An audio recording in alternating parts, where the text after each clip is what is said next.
kui nad mõlemad elasid orbudena. Üks vend oli mässumeelne, ta tahtis, et isa annaks talle kogu oma varanduse ja ta jättis isa maha, ta jooksis minema, tahtis elada omaenda elu. Aga teine vend oli religioosne ja ta püüdis ustavalt välja teenida isa armastust. Ta püüdis välja teenida seda varandust, seda pärandit, mis isa oli temale jätnud.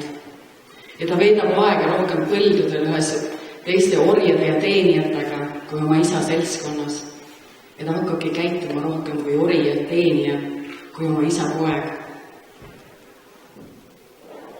Ja Jumal näitab meile selle loo kaudu, et need kaks takistust on peamised, mis takistavad meid isa südame juurde naasmast.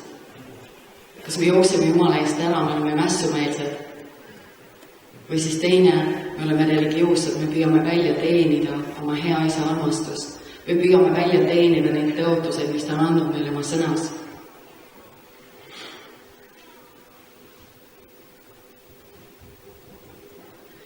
Kuid Jumal ütleb, et pojad ja pärijad, me oleme pojad ja pärijad sõna kaudu. Ja Jumal ütleb, et pojad ja pärijad saavad kätte tema tõotused suhte kaudu, täpselt nagu Alu rääkis, palve, usaldus.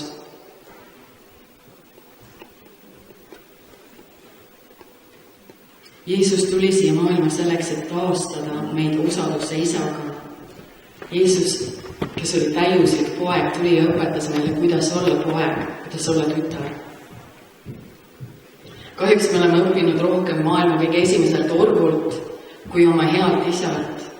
Millegi pärast meil on lihtsam uskuda neid valesid, mida maailma kõige esimene orv meie kõrva pidevalt sosistab, kui neid tõotusi, mida isa meile oma sõna kaudu on andnud. Ja maailma kõige esimene orv oli Lucifer.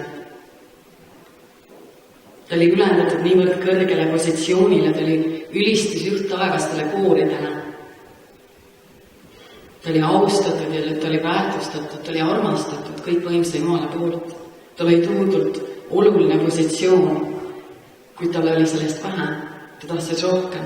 Ta ei tundnud ennast turvaliselt selles, mis talle oli antud. Ja ta püüdis ise haavata selle järele, mida ta tahtis. Ja Jesaja 12-14 kõneleb meile loo sellest ja see on Bibli laiendatud versioonist. Ja ta ütleb, kuidas sa küll oled langenud taevast, oo valguse tooja ja koidu täht, hommiku poeg. Kuidas sind küll paisati maa peale, sa rahvaste nõrgestaja ja alistaja, oo Jumalat teotav Babyloni saatanlik kuningas. Ja sa ütlesid oma südames, mina tõusen taevasse, mina ülendan oma trooni kõrgemale Jumala tähtedest. Mina istun kogunemismäele Põhjamaa kaugeimas nurgas. Mina tõusen üle pilve tippude. Mina teen end kõige kõrgema sarnaseks.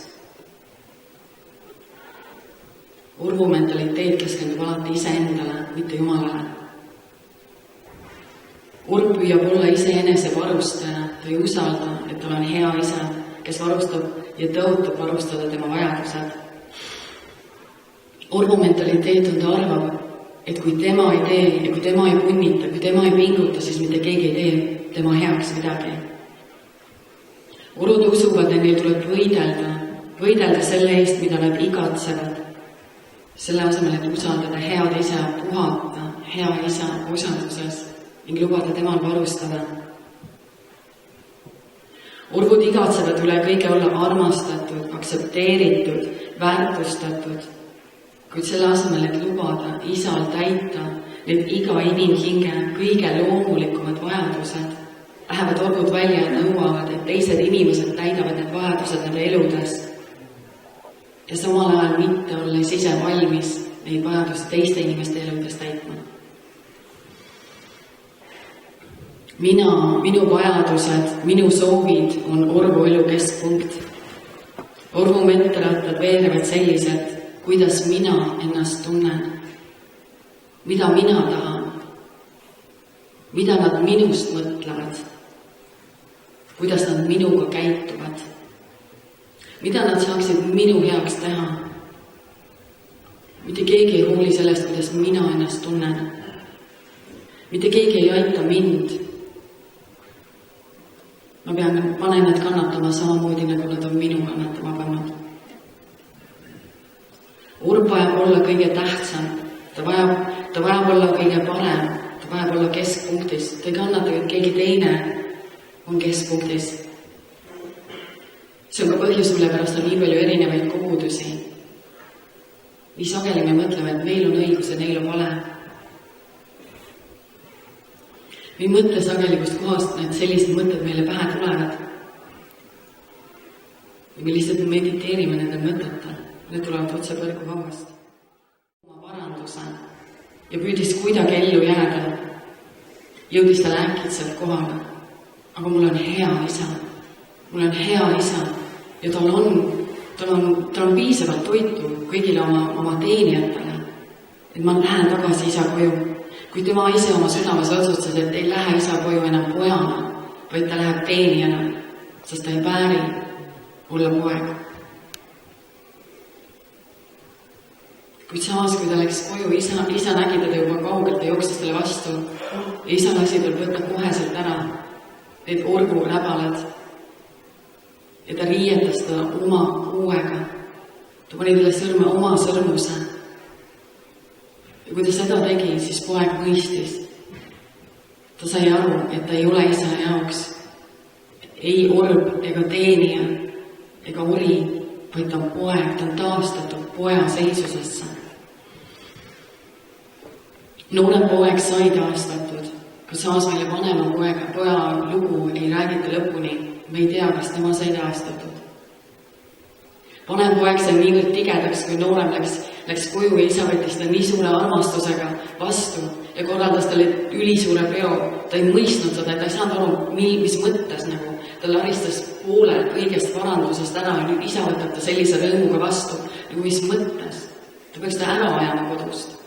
Ta oli niivõrd tigeda keeldu sisse minemast. Aga isa tuli välja tema juurde. Ja vanem poeg teatas isale Luuka 15:29. Mina olen nii palju aastaid sind orjanud ja pole ühtegi korda su käsust üle astunud. Ouch! Selles lauses on tõsine kibedus. Ma pole kordagi su käsust üle astunud. Enam kui kindel, et see polnud nii. Samuti väljendas vanem poeg selles lauses täiesti selgelt, kuidas ta ennast nägi. Ma olen sind orjanud. Ta nägi ennast orjana, mitte pojana. Ta ei mõistnud, kes ta on. Ta ei mõistnud, kelle oma ta on. Me sageli pingutage nii hirmsasti selleks, et saavutada oma hea isa, oma hea taevase isa armastust ja heakskiitu. Me punnime nii kõvasti selleks, et väärida taevase isa tõotused ja me ometi ilma. Meil on millegipärast lihtsam, kui me ees on käsud ja keelud, kui meil on avatud armastus.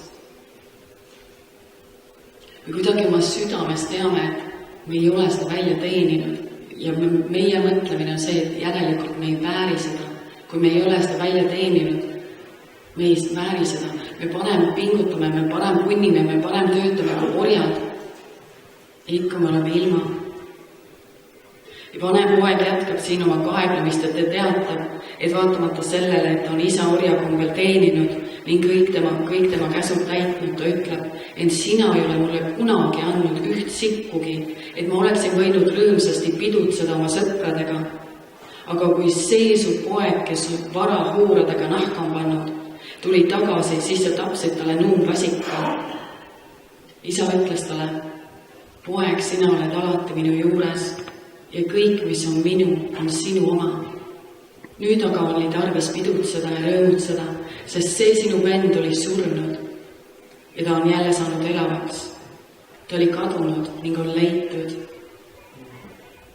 Isa ütles, mu poeg, kõik, mis on minu, on sinu oma. Me teame seda oma mõistuses, ma olen seda nii kaua teadnud. Ma olen seda palvetanud, ma olen seda korrutanud ja ometi ma olen ikkagi ilma olnud. Ma olen teadnud seda oma mõistuses, sellest ei piisa.